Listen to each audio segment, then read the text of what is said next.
Welcome to the NCGA Skills Clinics. My name is Scott Adams. I'm the head golf professional here at Poppy Hills Golf Club in beautiful Pebble Beach, California.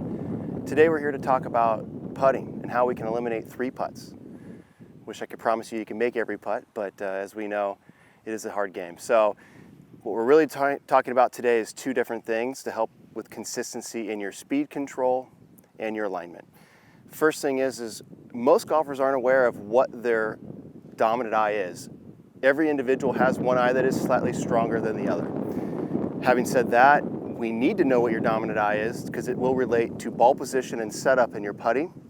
And you want to be able to see out of your strong eye or your dominant eye more so than your weak eye. It's just going to help you see the line better, allow you to better contact, and just truthfully just sort of opens up the putting gateway here to just increase your vision. So the first thing we're going to do is just do a quick test to help you find out what your dominant eye is. And the way we do that is I'm going to use the camera as my focal point, but I'm going to create a little triangle with my fingers. And I'm going to put it directly in front of me. Both eyes wide open, staring at the camera with the camera centered in between the triangle my fingers have made.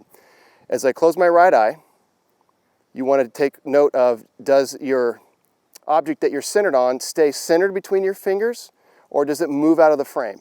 So for me, I close my right eye, the camera does stay right in the middle of my fingers. Once I close my left eye, it is completely out of the center of my fingers and out of the frame. I can't even see the camera. So what that tells me is when my right eye is closed and the camera remains centered, my left eye is my dominant eye. It's my strong eye. So whatever eye that you use where the camera stays centered or the target that you're using stays centered between your fingers is going to result in your dominant eye. For those of you that find out that your dominant eye is left, we want to promote a ball position that is slightly forward of middle.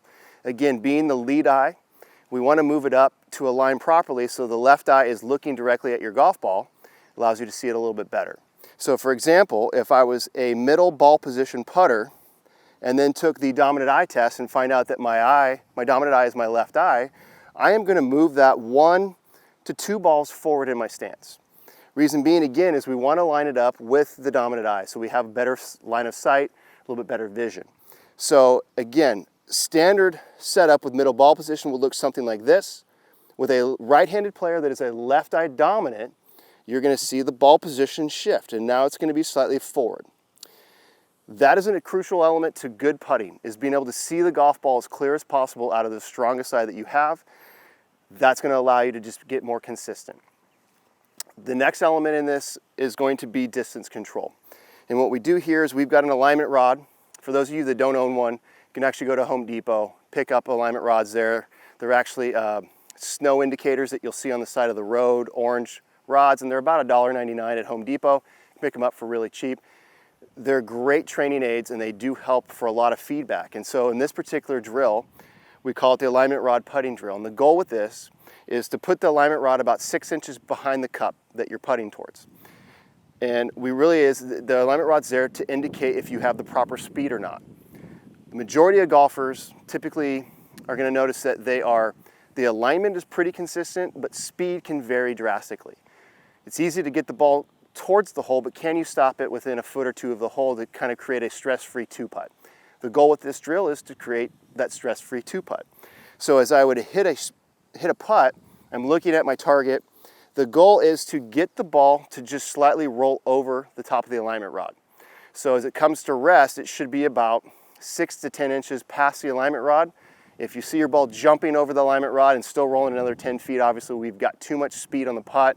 You need to throttle that back a little bit, work a little bit more on the distance control. So as I hit this putt, my goal is to make the putt, obviously, but if I don't, it's to get this thing to nestle and come to rest around the hole so I can walk up and just have an easy tap in. So as we set up, we're going to make the stroke. And as I watch it, does it just hop over the alignment rod, or is it coming in hot and taking off, or does it end up short of the rod? It's a great drill just to truly focus on speed control. So as we do this, we want to hit multiple putts and just pay attention. And the idea here is to form a pattern, meaning hit 10, 12, 15, 25 putts to really start to see what the majority are doing. Every golfer is going to have a tendency, one, to either be short of the hole or be long of the hole. So you can do this on your practice screen, you can do this in your house, in your backyard. Some of you may have practice screens built in your backyard nowadays.